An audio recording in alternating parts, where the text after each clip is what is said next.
الله جل في علاه عندما ذكر الدنيا ماذا قال؟ إنما الحياة الدنيا لعب ولهو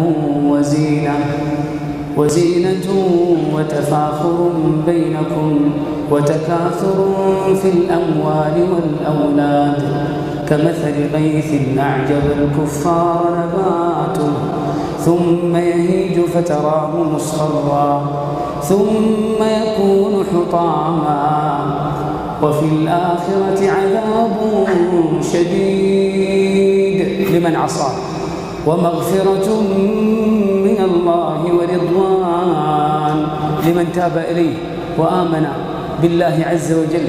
ثم الله عز وجل قال بعدها وما الحياة الدنيا إلا متاع الغرور.